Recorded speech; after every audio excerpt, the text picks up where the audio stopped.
Sophie Brisson, vice-présidente de l'Association des gens d'affaires. Bien le bonsoir. Bonsoir à vous. Ce soir, on se rencontre parce qu'il y a un 5 à 7 réseautage. Qu'est-ce que c'est au juste un 5 à 7 réseautage? Bien, dans le fond, on avait envie que les gens se rencontrent entre eux. Souvent, les gens se connaissent de nom, se connaissent de vue même, mais on ne sait pas toujours qui fait quoi. Les entreprises, qu'est-ce qu'ils offrent comme service aussi. Alors, on avait envie de créer un événement pour que les gens puissent se rencontrer, discuter entre eux. Puis, quelque chose aussi de vraiment simple dans le sens où pas de conférence, pas rien à l'horaire pour que les gens puissent venir et partir comme ils veulent puis faire juste des belles rencontres. Est-ce qu'il y en a eu plusieurs avant celui de ce soir? Bien, en fait, c'est pas mal la première fois qu'on fait quelque chose comme ça sans une conférence ou sans un événement précis. Par contre, je vous dirais que c'est quelque chose qu'on veut faire de plus en plus parce que c'est pas mal un des principaux buts de l'association, dans le fond, de créer un réseautage entre les gens d'affaires pour stimuler des achats entre nous, faire connaître les entreprises sur le territoire. Alors, on veut en faire de plus en plus. Comment tisser des liens et comment s'entraider, quoi? Tout à fait. Vous avez la belle phrase, c'est ça qu'on veut faire, effectivement. L'Association des gens d'affaires, c'est des gens d'affaires de Baie-Saint-Paul. Oui, effectivement, c'est des gens d'affaires vraiment de la ville de Baie-Saint-Paul. On a à peu près 200 membres et puis on a une possibilité là, peut-être d'aller en chercher peut-être une cinquantaine de plus là, qu'on aimerait bien avoir dans notre réseau. Pour une grosseur de ville comme celle de Baie-Saint-Paul, avec 7300 personnes résidant, grosso modo, on peut dire que d'avoir 260 entreprises dans la région, ça démontre quand même une certaine santé. Bien oui, tout à fait. Ça démontre possiblement une économie qui va bien. Ça démontre aussi que peut-être les gens qui sont sur le territoire sont des entrepreneurs. Alors, je pense que c'est une bonne chose pour toute la région.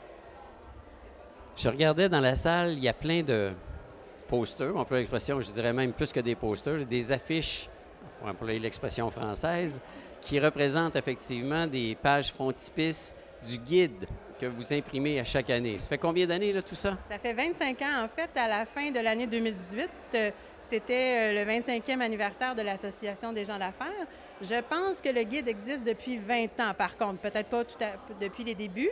Et puis, on a récupéré une quinzaine d'affiches, là, qui étaient effectivement sur la page frontispice des guides à chaque année pour souligner un petit peu le 25 ans, pour rappeler aux gens, effectivement, là, à quoi ressemblaient les guides au fil du temps. Un guide, on dit souvent un guide, qui se le procure majoritairement, c'est souvent des gens de l'extérieur qui viennent visiter, pour savoir qu'est-ce qu'il y a comme commerce dans la région, facilité, mais c'est aussi pour les gens de Baie-Saint-Paul. Bien oui, tout à fait. Tous les membres sont listés dans le guide. Les gens qui prennent la publicité, bien évidemment, c'est selon leur stratégie publicitaire. Mais encore là, c'est un bon moyen pour stimuler l'achat local, pour les gens du coin de connaître qu'est-ce qu'il y a chez nous. Et puis, effectivement, comme vous l'avez dit aussi, pour la clientèle touristique, on le distribue le plus possible dans les hôtels, dans les attraits. Alors, oui, c'est un bon moyen de communication. Communication et visibilité, parce que c'est imprimé à combien d'exemplaires? 100 000. 100 000? 100 000 copies, oui. C'est plusieurs fois la population de Baie-Saint-Paul, ça. Oui, oui. Il y a beaucoup de touristes à Baie-Saint-Paul, alors on en a pour tout le monde. Effectivement. Quand on regarde l'Association des gens d'affaires, c'est l'achat local foncièrement qu'on essaie de promouvoir comme tel à la base. Est-ce que ça se porte bien, l'achat local dans la région? Bien, si vous posez la question, je pense aux gens qui ont des entreprises sur le territoire, eux vont dire sûrement pas assez. Je pense qu'il faut en parler et en parler pour faire penser aux gens, mais en même temps, je pense aussi, par contre, qu'il y a une amélioration dans ce sens-là. Puis je pense à la nouvelle génération aussi qui sont portées à acheter plus près de chez eux. On parle d'écologie, on parle de moyens de transport rapprochés. Fait que tout ça va ensemble. Puis je pense que c'est en même temps peut-être un bon moment en 2019 pour en parler encore plus, puis amplifier le phénomène. Puis ça sera juste, dans le fond, au plaisir de tout, autant les résidents de Baie-Saint-Paul que les entrepreneurs ici, là. Il y a une chose, moi, que je remarque. Les gens critiquent, c'est tout à fait normal. Puis des fois, ils pensent qu'ils peuvent trouver mieux dans les milieux urbains. Oui, potentiellement, il y a plus de choix.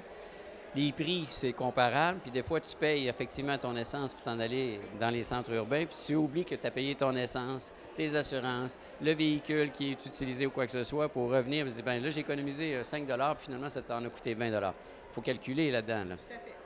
Dans le contexte présent, quand on regarde effectivement l'achat local, les gens, jusqu'à quel point ils sont, comment dire, orientés à réfléchir de cette manière-là? Est-ce que c'est pas encore ancré comme il faut. C'est pas ancré encore. Comme je vous disais tout à l'heure, je pense qu'il faut en parler et en parler et en parler. Puis souvent aussi, c'est peut-être des fausses perceptions. Les gens se disent, bien, si on va à Québec, par exemple, qui est près d'ici, oui, on va payer moins cher, mais c'est pas nécessairement vrai, je pense. Fait que des fois, il faudrait peut-être avoir le réflexe de penser, venir voir au moins avant qu'est-ce qui se fait chez nous, qu'est-ce qui se vend chez nous et à quel prix. Puis après ça, bien oui, comme consommateur, c'est sûr qu'on a toujours le libre choix de prendre notre décision, mais ça vaut la peine de s'arrêter, je pense, puis effectivement d'y penser, puis de développer ce réflexe-là, d'acheter chez nous, puis au moins d'essayer. Parce qu'on a souvent un réflexe aussi quand un commerce ferme, parce que ça arrive que le commerce ferme. Ben là, c'est dommage, il ferme. Oui, mais est-ce que toi, tu y allais en tant que consommateur pour dire je vais l'encourager? Et peut-être que non, peut-être que oui.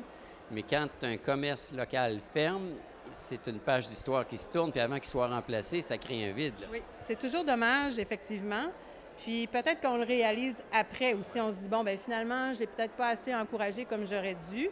Alors, tout ça fait partie de la réflexion qu'on doit avoir comme consommateur, comme citoyen, de comment, chez nous, on le développe effectivement, l'achat local. Puis oui, c'est un peu le travail des entrepreneurs, mais c'est le travail de tout le monde ensemble parce que c'est une espèce de roue qui tourne. Alors, on a absolument besoin du consommateur comme de l'entrepreneur qui offre le service pour arriver à quelque chose qui fait l'affaire de tout le monde, finalement, de viable également. Oui. C'est une grosse prise de conscience. On espère effectivement que, bon, entre nous autres, on s'entraide davantage parce que plus on est unis, plus on est une force. Tout à fait. C'est pas toujours facile, mais il faut le faire, je pense. Puis plus on va le faire, bien, plus on va créer des liens, comme on disait au début, puis plus ça va donner des résultats, j'espère, pour les entrepreneurs d'ici. Et même si on est dans des commerces compétitifs, même là, je me rends compte que plus on est ensemble, plus on peut effectivement promouvoir notre force. Puis travailler, bien, finalement, quand les gens viennent ici un soir, ils vont peut-être aller au restaurant. S'ils viennent 2 soirs, ils ne feront pas le restaurant 2 fois, ils vont aller peut-être dans un autre. Bien oui, tout à fait. Puis il y a des beaux exemples aussi de gens qui sont compétiteurs dans la vraie vie, mais qui travaillent ensemble. Les hôteliers ensemble ici sont regroupés pour offrir des forfaits pour le golf à certains moments ou des forfaits avec le train et tout ça. Sur la rue Saint-Jean-Baptiste, s'il y avait juste un commerce, je pense que la rue n'aurait pas le même intérêt qu'elle a en ce moment. Fait que oui, à un certain moment donné, on est compétiteur peut-être pour certaines choses, mais en même temps, ça prend le petit plus de chacun pour faire un bel ensemble. Alors, comme potentiellement futur président de l'Association des gens d'affaires, je pense que vous connaissez bien votre sujet. Bien oui, il faut s'informer, il faut toujours se garder à jour, puis on veut continuer dans ce sens-là, effectivement. Bien, merci. C'était un beau 5 à 7 de réseautage. Alors, on va aller se joindre à nouveau aux personnes, puis on va aller échanger avec ces belles personnes-là. Tout à fait. Merci à vous. Merci d'être là.